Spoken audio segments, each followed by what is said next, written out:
Oke, Assalamualaikum warahmatullahi wabarakatuh. Perkenalkan, saya Putri Aditya dari kelas 2 D3 ITA dengan NRP 002. Untuk kesempatan kali ini saya akan mempresentasikan perihal beberapa soal dari mata kuliah Artificial Intelligence atau kecerdasan buatan perihal search algorithm atau algoritma pencarian dalam masalah sehari-hari maupun di dalam contohnya itu di game. Nah, ada 9 soal, itu menyangkut beberapa metode, baik itu breadth first, depth first, base first maupun branch and bound dynamic programming. Yang pertama untuk nomor 1 ini, jadi soalnya itu dimana di sini kita harus memecahkan masalah dimana seorang petani memiliki 3 benda yang akan dibawa untuk menyeberang sungai. Itu yaitu ada padi, ada seekor angsa dan juga seekor serigala. Nah, 3 benda ini itu harus dibawa oleh si petani menyeberang, tapi syaratnya hanya boleh membawa salah satu dari 3 hal yang akan dibawa ini. Dan syarat selanjutnya ada beberapa hal yang tidak boleh di satu tempat secara bersamaan, yaitu yang pertama, angsa tidak boleh satu tempat dengan serigala, kemudian si angsa tidak boleh satu tempat dengan padi, karena kita tahu kalau si angsa bersama dengan serigala maka akan dimakan oleh serigala, kalau angsa bersama padi maka padi akan habis dimakan oleh angsa. Nah, ini berlaku maupun di tempat di seberang ya, maupun di tempat asal itu berlaku. Nah,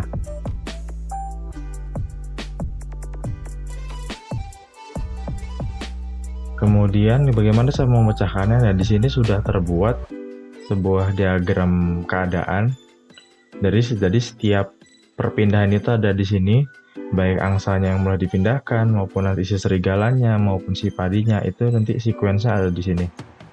Ya. Jadi sudah dibagi-bagi di sini, mulai dari angsa yang berpindah, kemudian petani kembali lagi, dipindahkan lagi, siapa lagi, nanti dipindahkan lagi, seperti itu. Nah, di sini intinya di setiap di seberang maupun di daerah asal, ya, itu nggak boleh ada yang berduaan. Nggak boleh ada 2 benda yang nanti akan termakan bahasanya. Jadi petani nggak rugi. Jadi kalau misalkan nanti ada satu kesempatan di mana kita sudah memindahkan salah satu kita sudah memiliki 2 benda, tapi 2 benda ini ternyata berlawanan, maka kita harus kembali lagi ke tempat asal membawa salah satu bendanya itu. Nah, setelah ditelusuri dari diagram keadaan ini didapatkan bahwa tri untuk memecahkan masalah si petani ini seperti ini. Nah, sini udah sequence-nya mulai dari A, B, C, D, E, F, G, H, I, C, K. H, I, C nggak sampai K. Nah, dilihat di sini kalau dalam keadaan bahwa ada 2 keadaan di sini. Yang satu sama yang ini. 2 sequence berbeda tapi ujungnya tetap sama. Yaitu di J. Setelah dibuat tree-nya jadi seperti ini dia. Dari A, kondisi awal, terus B, petani memindahkan angsa, kemudian ke C, petani kembali lagi, kemudian ke D dan ke F, di mana petani membawa padi dan juga serigala. Membawa serigala dan juga padi. Sama saja sebenarnya.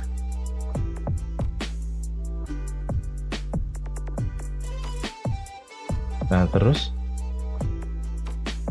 kemudian selanjutnya petani kembali lagi membawa salah satu barangnya ke tempat. Yang satu itu angsa, yang satu ini serigala. Kemudian petani kembali ke tempat seberang lagi untuk bawa satunya lagi. yakni si serigala. Kemudian petani membawa, balik lagi untuk ambil angsa, kemudian petani membawa ke seberang jadi angsa. Jadi intinya itu di J, di mana semua benda termasuk petani itu ada di seberang. Dan trinya seperti ini, mulai dari A, B, C, kemudian berpindah. Ada 2 di sini, ada D dan F. Tadi kita udah tahu kalau D itu petani memindahkan serigala, kalau ini petani memindahkan padi. Lalu petani kembali lagi dengan apa barangnya, kemudian sama-sama menuju H di sini, ya cabangnya 2, dan intinya nanti dia ke J. Maaf.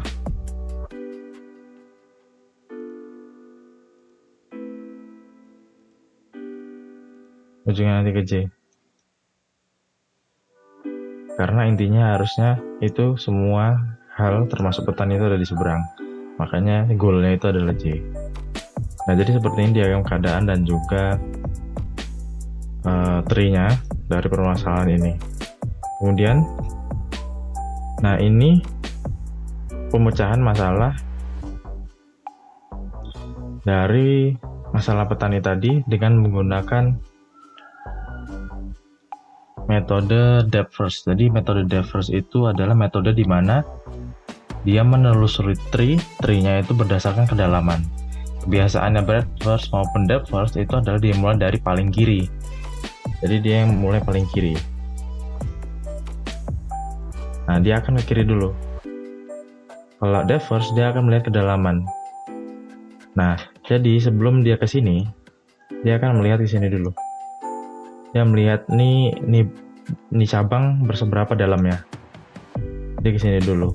Nah, pada saat sudah tidak ada cabang lagi, itu kan, sudah tidak ada leaf lagi, dan leafnya paling ujung pun tidak sesuai dengan goal atau tujuan, dia akan berpindah ke cabang lain. Nah, pada saat ketemu goal, maka sequence akan selesai. Lalu dia akan mencari jalan terbaik, jalan tercepat yang paling efektif untuk ke goal.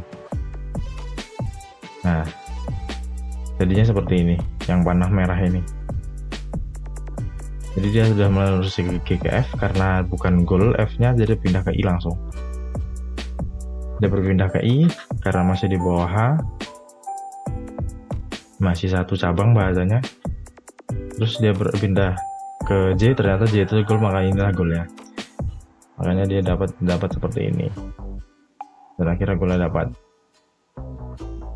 Jadi pada saat dia di sebelah kiri sudah dapat goalnya, jadi yang sebelah kanan ini tidak diperlukan lagi.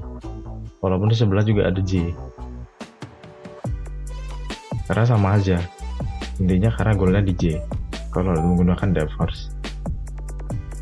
Berbeda dengan breadth first, kalau breadth first itu semua cabang itu ditelusuri. Jadi cirinya depth first itu dia dimulai dari kiri seperti biasa, cuma pada saat tidak seperti depth first yang nanti kedalaman baru nanti dia pindah cabang. Kalau misalkan breadth first, dia semua cabang langsung ditelusuri. Jadi kalau misalkan udah di sini kan, udah turun dari A, B ke C, dia datang ke D, sini kan, dia akan ke F dulu, ngecek ini goal bukan, kok bukan, dia pindah ke cabang sebelah. Bukan goal, pindah juga, seterusnya seperti itu. Ingat yang paling kiri sampai nanti dia dapat nih si goalnya ini. Ternyata pas ini tak dapat goal.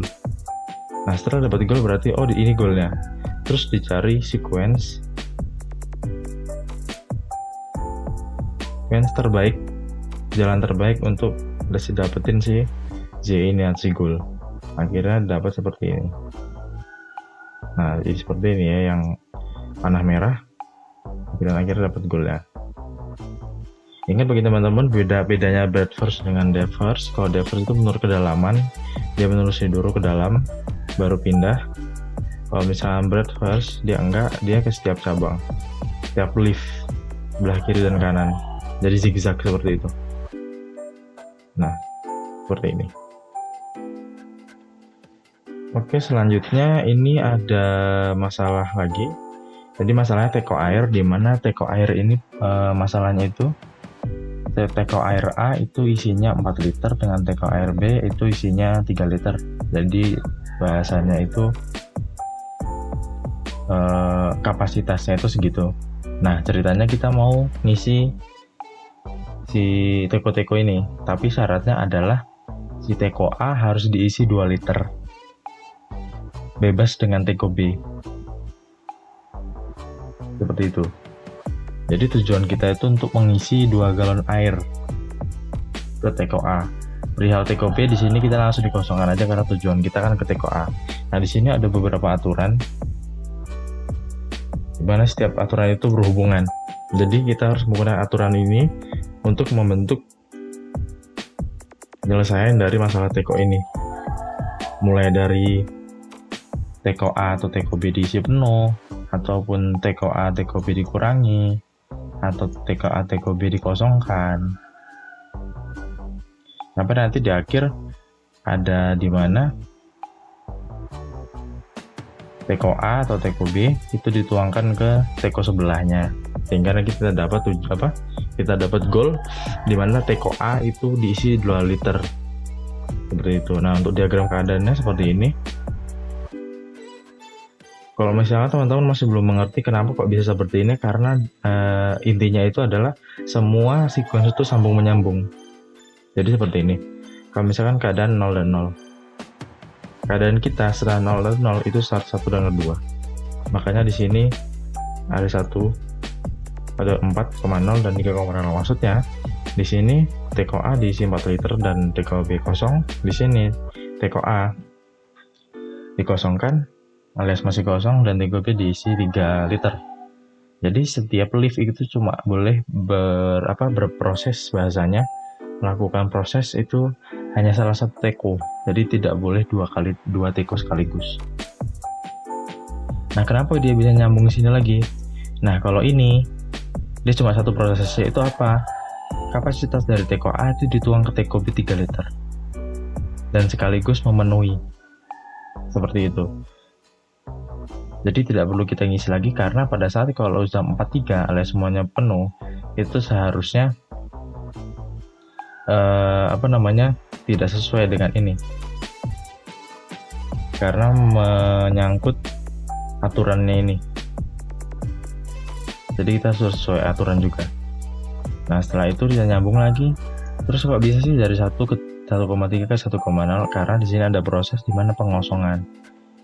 Si teko B dikosongkan jadi 1,0. Terus kok ini bisa 1,0 ke 0,1? Nah, di sini terjadi perpindahan dari teko A ke B, perpindahan kapasitas. Dan begitu seterusnya, jadi saling nyambung sesuai dengan aturan. Ya, bahasanya di sini diagram keadaannya sequence-nya ya looping banyak. Jadi saling menyambung dan salah satu intinya itu ini 4,3 alias full semuanya, teko A maupun teko B. Tapi tujuan kita bukan ini, tapi tujuan kita 2,0. Nah, ini untuk diagram keadaannya. Terus gimana cara memecahkannya? Kita akan kemudian bukan memecahkan ya, tree-nya dulu kita bahas. Nah, dari diagram keadaan tadi kita pecahkan dari tree, dari pohon pencarian. Jadi seperti ini, lumayan panjang. Inilah bentuk sebenarnya dari diagram keadaan tadi. Kalau diagram keadaan tadi itu seperti gabungan dari tree itu digabung jadi satu, jadi tidak ada data yang double, makanya terlihat rumit. Kalau di tree jadi dipecah seperti ini. Setiap sequence itu memiliki jalur yang berbeda-beda, tapi tetap sama nyambungnya, aturannya tetap sama. Ini jadi 0,3, terus nanti dituangin lagi, terus nanti dipindahin atau dipenuhin seperti itu, sampai nanti kita dapat intinya itu 2,0. Jadi di sini semua intinya itu 2,0.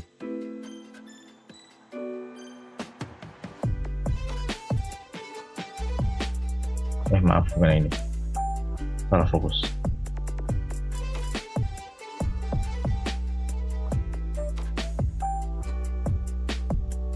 Nah, gimana cara memecahkannya dari tree ini? Nah, di sini kita memecahkan dengan metode pertama, seperti yang tadi kita pakai depth first, menggunakan metode kedalaman. Jadi kita biasa mulai dengan branch paling kiri, cabang paling kiri. Jadi memang didahulukan dari cabang yang kiri dulu, paling kiri, jadi satu jalur kiri. Jadi lihat, pada saat sudah di ujung, di mana si leaf ini tidak punya cabang lagi, sudah tidak ada cabangnya lagi, bentok bahasanya. Jadi lihat apakah sesuai dengan goal kita. Kalau misalkan dia sesuai dengan goal, maka sudah berhentilah sequencer dan dapatkan bahwa ini adalah goalnya. Baru kita buat jalur efektif ke si goal, yaitu di sini. Kalau misalkan ini belum, maka dia akan pindah kemana, ke sini. Kalau misalkan belum, tapi karena ini sudah di sini 2,0, maka sequence selesai. Jika misalnya pencarian selesai, kemudian pembuatan jalur yang paling efektif dapatnya di sini 0,2,0. Jadi sequence terbaiknya itu dari kondisi awal 0,0 ke 4,0, TKO A dipenuhi, kemudian 1,3 TKO A dikurangi kapasitasnya, dipindahkan ke TKO B sehingga TKO B penuh, kemudian TKO B dikosongkan, kemudian TKO A dituang ke TKO B, kemudian TKO A dipenuhkan lagi, TKO A 1 liter kan, kemudian dua-duanya dipenuhi, kemudian yang TKO A dikosongkan lagi, kemudian TKO B dipindahkan kapasitasnya ke TKO A, kemudian TKO B dipindahkan lagi 1 liter ke TKO B, kemudian TKO A itu dikosongin jadi 0,2, akhirnya dipindahkan ke TKO B, dipindahkan dari B ke A jadi 2,0. Mungkin teman-teman yang masih bingung, ingat ini runtut sesuai dengan aturan kita sebelumnya. Nah, ini harus sesuai dengan aturan. Nah, kenapa dia bisa seperti itu? Jadi aturan yang diatur di sini itu tidak boleh saling mendahului, tapi harus satu sequence. Harus sesuai dengan urutan. Sebaiknya seperti itu. Kalau misalkan nanti tiba-tiba tidak bisa melakukan yang ini, ya kita melakukan ini, tapi di bawah tidak boleh melakukan ini lagi. Jadi intinya seperti pada saat suatu aturan sudah dipakai, dia nggak boleh dipakai lagi di bawah. Intinya seperti itu. Jadi kita dapatkan 2,0 di baris paling kiri menggunakan depth first. Nah, kemudian ini untuk yang versi breadth-nya berbeda jawabannya memang. Karena kita tahu kalau breadth first, nah kalau Inggris. Nah, dia akan bukan ke satu cabang aja, tapi ke semua leaf, setiap cabang yang bisa dilewatin, dan cirinya dia itu zigzag. Tapi biasa kayak depth first dia dimulai dari kiri. Nah, seperti ini. Dia terus seperti itu sampai dia ketemu tujuan. Tujuannya di mana? Di sini. Karena kedalaman paling goal ini berada di kedalaman yang belum terlalu dalam, yang paling atas bahasanya.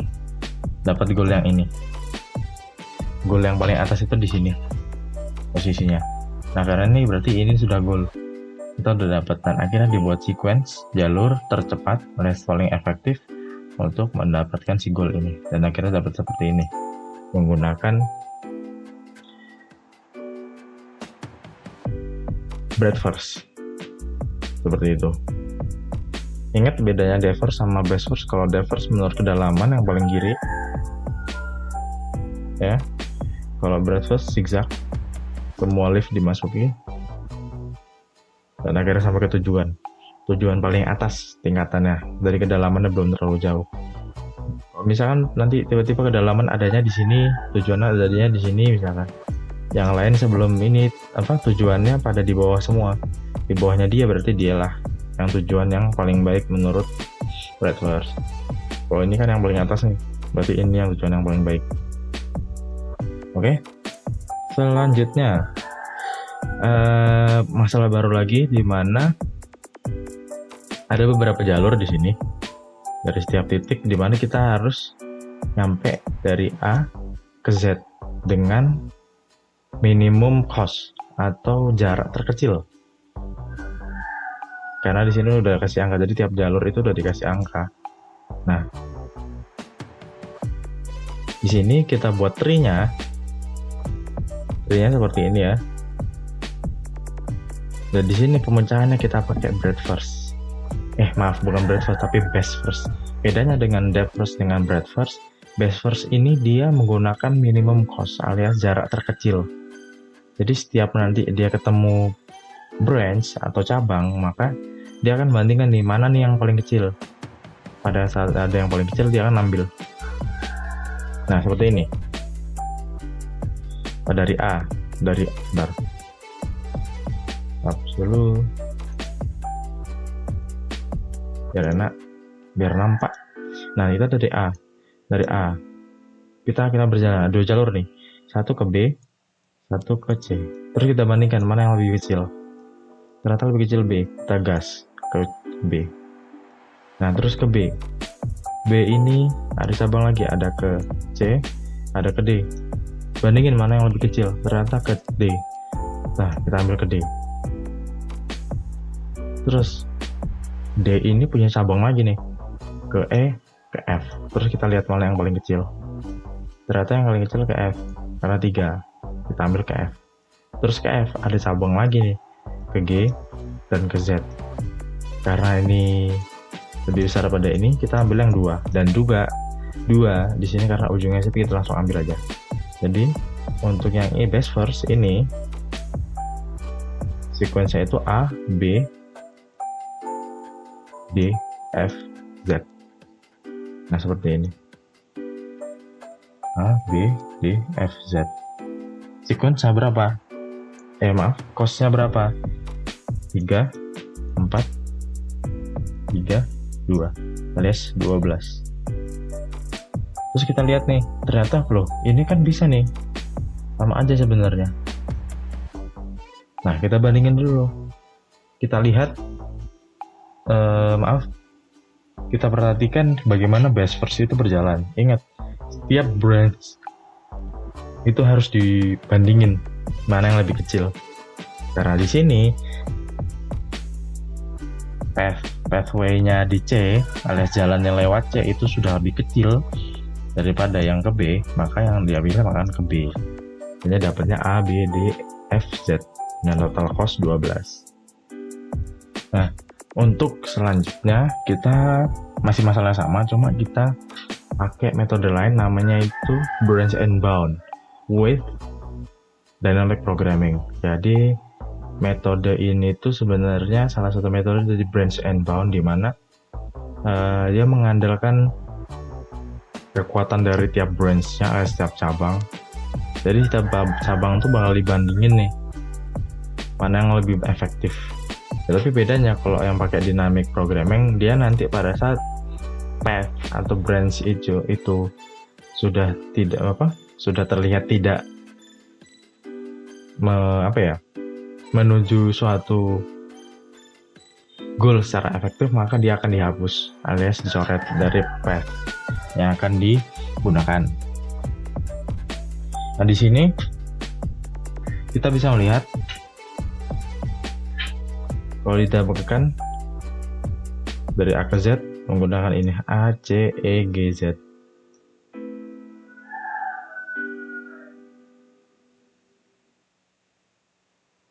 Nah, ada juga jalur dari A, B, D, F, Z. Sebenarnya. Nah, kenapa metode ini itu seperti ini? Karena dari branch and bound sendiri itu dia akan membandingin nih, dan juga menjalankan sequence dari setiap jalur ini, dari ke sini maupun ke sini. Maaf, saya hapus dulu. Dia setiap membandingin nih, misalkan seperti ini. Pertama dari A ke C, dia kalau branch and bound itu sebelah kanan cirinya, dia kanan dulu. Beda sama metode sebelumnya yang pakai kiri, dia di kanan. Kita mulai. Kita cari path. Kita lihat dari A ke C. Kemudian kita cari lihat A ke B. Wah, sama nih cabangnya. Terus kita kasih lagi A ke C ke E. C ini dan juga A ke C ke B. Terus dibandingin nih dua ini. Ya, dibandingin mana nih yang goal ini pada jarak terdekat. Ternyata B ini jaraknya masih jauh Z-nya. Walaupun di sini ada peta, ada banyak, berarti dia tidak cocok. Langsung dihapus kalau misalnya pakai dynamic programming precise bound. Kemudian ke B. Kalau ini udah dapet ke E kan, giliran ini sebenarnya begini. Tujuannya itu kalau misalnya seperti ini dia biasanya berbeda. Karena di contoh-contoh soal itu biasanya dia menunjukkan dua goal, yaitu F sama Z. Tapi kalau kita punya kita punya satu goal, tetapi ternyata pada saat pemecahan menggunakan tree, dia Z itu pada tingkat yang sama. Dua jalur ini tingkatnya sama.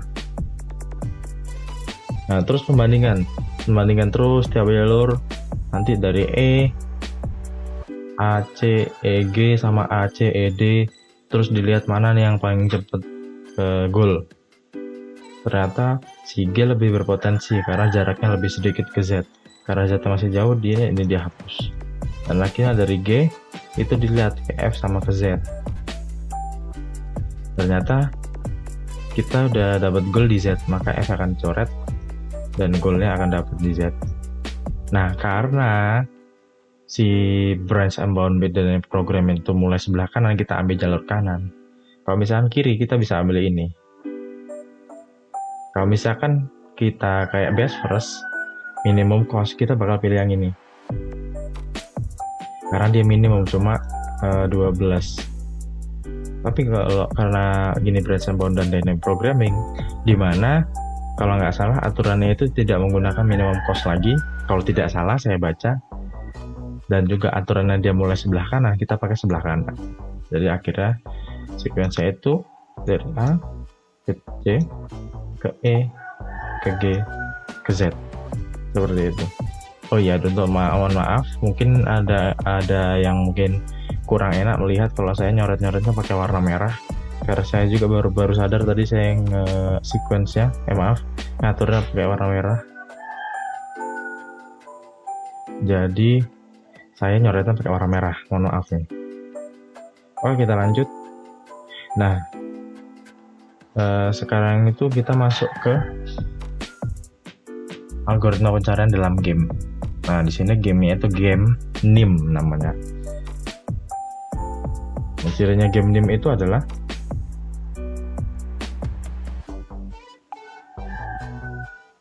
nanti ada sebuah tumbukan di mana nanti ada dua pemain ini harus memecah tumbukan ini. Berarti bahasanya mengambil tumbukan-tumbukan itu, jadi setiap akan dikurangi terus sampai nanti terakhir, jikalau si pemain itu menjadi mengambil terakhir, maka dia akan kalah, dan yang tidak ngambil itu yang menang. Nah, di sini metodenya itu ada playernya itu ada dua giliran. Ini min alias si manusia, user. Yang kedua itu max alias komputer. Dan di sini ada 11 tumpukan nih, ada 11 step. Kemudian dibagi terus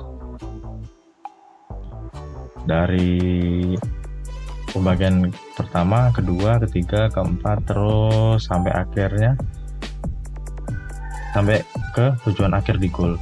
Nah, kenapa kok ini bisa jadi goal? Karena si manusia itu menang, karena si Max bakalan jadi giliran terakhir, karena dia memindahkan ini terakhir. Jadi ceritanya game NIM ini harus terus mengurangi. Nah, di sini akan 2, ya kan? Itu adalah pengurangan terakhir, karena giliran Max memindahkan terakhir, karena habis itu gamenya bakal selesai karena semua udah satu, ya, udah terbagi satu-satu. Maka Max akan kalah dan min alias manusia akan menang. Nah, pembagiannya seperti ini, 10-1, kemudian 92, 83, 74, 65. Kenapa cuma sampai 65? Karena setelah 65 itu nggak ada lagi. Balik lagi ke 56. Seperti itu, makanya di sini hanya 5. Terus dibagi sampai ke bawah. Bagiannya terus dan sinambung ya. Harus terus dikurangin 1 ujungnya. Terus pembagian ke samping-sampingnya juga seperti itu. Jadi kan kurang 1, kurang 2, kurang 3, kurang 4, kurang 5. Jadi kurang 1, kurang 2, kurang 3, kurang 4, kurang 5. Jadi berurutan terus. Pokoknya tidak boleh sama dengan sequence sebelumnya. Jadi kalau misalkan ini nanti 443, jadi sebelumnya tidak boleh ada 434 atau yang lainnya. Jadi dianggap sama seperti itu. Dan akhirnya sampai ke titik akhir di mana si Min menang karena dia sudah memecahkan ini. Dan ini sudah pecah, alias bisa dicabangin bahasanya, dia bisa menyelesaikan. Dan ternyata Max harus menyelesaikan terakhir, pembagian terakhir, maka Max akan kalah dan Min akan menang. Terus bagaimana pemberian nilai ini? Nah, pemberian nilainya itu seperti ini, dimulai dari bawah. Kalau teman-teman mungkin yang belajar kecerdasan buatan, tahu apa namanya, search algorithm untuk permainan NIM dengan metode minimax. Ya maaf, saya lupa nama metodenya minimax. 1 dan 0. Ya, untuk penilaiannya itu dimulai dari bawah, di mana di sini karena Min yang menang. Jadi intinya itu kalau minimax, pada saat Min menang, alias Min berhasil untuk memecahkan, maka dia akan menang. Dan skornya skorannya itu 0 untuk Min dan 1 untuk Max. Jadi beda. Kalau Max menang, Maxnya itu pemecahan itu dikasih 1. Kalau misalnya Min menang dikasih 0. Maksudnya menang apa? Kalau dia sudah berhasil memecahkan. Kalau misalnya nggak menang, itu antara dia nggak bisa memecahkannya atau ternyata dia, yang udah dia pecahkan itu bisa dipecahkan lagi sama pemain lawan. Jadi dia gagal. Nah, bisa dilihat di sini yang pertama kan, di sini 0 karena Min menang, terus naik ke atas. Di sini karena Max sudah memecahkan tapi ternyata pecah lagi sama Min, akhirnya ini si Min yang menang. Begitu juga dengan ini. Nah, lebih enaknya sebenarnya kita nilainya dari setiap ujung-ujung nih yang udah nggak bisa dipecah nih. Nih, kita lihat dulu di mana. Ternyata ini Min yang bisa pecah. Ya udah, dapat 0, Min menang. Nah, ini ternyata masih bisa dipecah sama Max. Max menang dapat 1. Ini bisa dipecah oleh Min. Dia dapat 1 dan nggak bisa dipecah sama Max kan? Itu nggak ada pecahannya lagi, maka dia kalah. Begitu juga dengan ini dan juga ini. Nah, kita hapus dulu. Nah, nilainya itu seperti itu. Jadi kalau misalnya pemain menang, itu bakal dikasih skor, tapi sesuai sama skor dia. Jadi kalau misalkan untuk manusia alias Min user itu ketika dia menang maka 0. Kalau misalkan komputer, ya kan, alias lawannya itu kalau menang dia 1. Dan ingat, mulai penilaian itu dari ujung-ujungnya udah nggak bisa dipecah siapa yang menang. Kalau misalnya dia nggak pecah-pecahin pada saat giliran dia, maka lawan menang. Seperti itu. Dan terus naik ke atas sampai poin yang paling atas. Jadi dia dari bawah ke atas penilaiannya. Seperti itu. Terus udah bingung, kok ini yang banyak yang variasi nih. Padahal gilirannya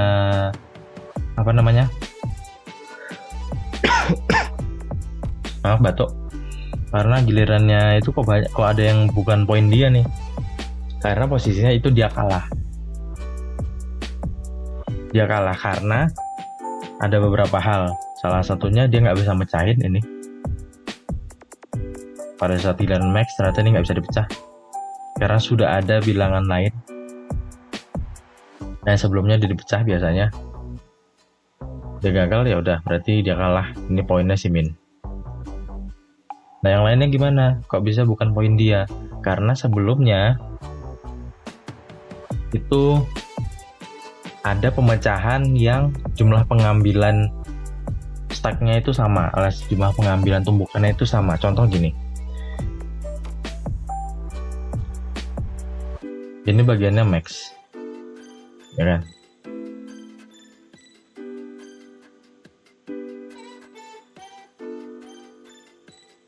Ini bagian max, tapi kok di sini 0? Karena pada saat dia kan punya 3 cabang nih, 1, 2, 3. Ini dilihat nih, dari sini ke sini itu pemindahannya berapa kali? 911 ya. Ini kan jadinya kan jadi 7211, berarti diambil 2 dari 9. 2 pertama. Yang kedua ini 821, jadi 7211. Ini 1 berarti. Karena 8 dikurang 1. Kemudian ini 731 ke 721, berarti pengambilan 1 lagi, tapi yang di tengah itu 1 lagi. Ternyata ada 2 pengambilan yang jumlahnya sama. Kalau misalnya jumlah sama, kalau permainan nih, maka dia kalah. Bahasanya seperti itu, maka bisa dapat poin lawan. Poin lawan bisa dapat kayak gitu. Nah, seperti itulah untuk game NIM dan sedikit penjelasannya. Kalau misalkan masih kurang jelas dan mungkin bahasa saya sedikit rumit, teman-teman bisa cari di internet penjelasan yang lebih detail atau lebih baik lagi, atau cari-cari ebook materi perihal game NIM dan metode Minimax. Nah, yang 9 ini adalah game juga sama, tapi metodenya ini berbeda. Kita menggunakan metode yang namanya saya ganti warna deh. Nah, biru. Nah, di nomor 9 ini dia sama sebuah game dimana harus cari angka maksimal, tapi kita menggunakan metode yang namanya alpha beta running. Jadi alpha beta running itu adalah satu metode pencarian di mana pada saat pencarian penyelesaian, dia menyesuaikan dari apa yang harus dilakukan. Nah, ini maximize dan juga minimize. Nah, apa itu maximize dan minimize? Nah, jadi pada saat dia di minimize, dia akan dibandingkan dan dicari angka terkecil. Maka angka itulah yang akan naik ke sini. Jadi gini, sequence-nya kayak gini. Ini minimize, ya kan? Satu jalur ini minimize. Terus di atasnya yang kedua itu maximize. Berarti artinya di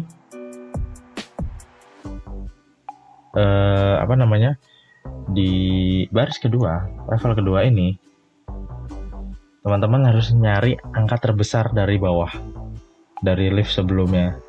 Jadi akan dibandingin nih, 4 sama 8, 2 sama 7, 11, 12 sama 1, 21 sama 5, selanjutnya terus dapat angka terbesar, naik. Ini 8, 7, 12, dan seterusnya. Terus naik lagi nih ke selanjutnya, ke lift selanjutnya, level selanjutnya. Di minimize nih ternyata. Berarti kita cari yang terkecil dari setiap cabang. Di sini ada 8. Maaf, kita hapus dulu. Di minimize nih, di baris ini. Terus kita bandingin ini sama ini sama ini sama ini. Ya kan? Ini sama ini. Maaf, ini agak jarang-jarang banget angkanya, dia agak bingung ya. Ini ke sini ya. Di sini. Ini juga sama. Ini 12, 15. Oke. Dibandingin mana yang terkecil? Ini 7 naik. 12 naik terkecil.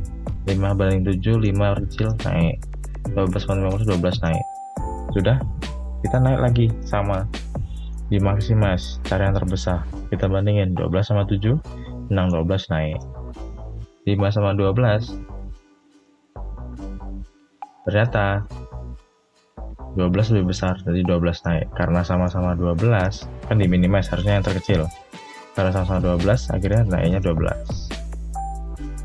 Nah terus, di alpha beta running, itu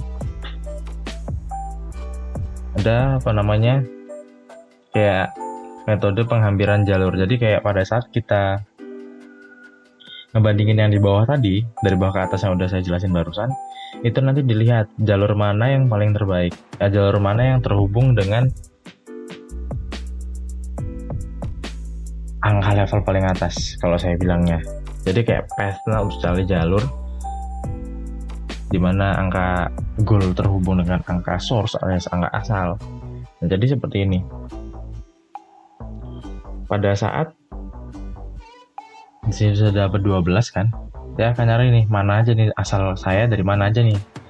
Nah, dia akan turun ke bawah ya. Dari sini mana nih asal saya 7, itu 12 ternyata 12 lewat. Ini dihapus. Maaf.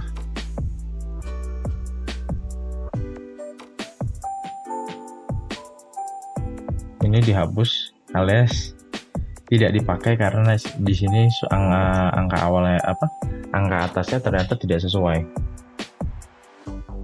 Berarti path ini, branch ini di ban bahasanya.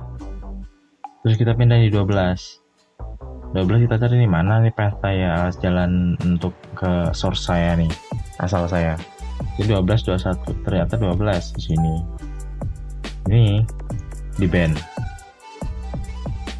Sama terus dicari.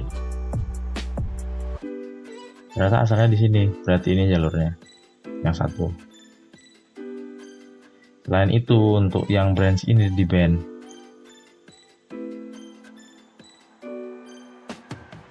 Nah, seperti itu. Begitu juga dengan sebelahnya, karena sama-sama 12 kita cari path 12 mana ini, path 12. Kata di sini. Ini coret, ini dicoret karena path-nya ada yang nyambung, angkanya tidak sesuai, maka path-nya tidak bersangkut paut dengan angka di atas akan dicoret alias di ban. Sedangkan path-nya nyambung akan dicatat sebagai path di mana angka goal didapat dari source-nya itu alias angka asal. Seperti itulah menurut penjelasan dari pemahaman saya. Oke, itu saja mungkin dari saya. Kalau misalnya ada kekurangan, mau dimaafkan. Kalau misalnya penjelasan saya kurang jelas, bisa teman-teman cari di Google ataupun video-video yang menjelaskan mengenai search algorithm alias algoritma pencarian. Terima kasih sudah menonton. Thanks for watching. Saya Adi di sini. Pamit. Assalamualaikum warahmatullahi wabarakatuh.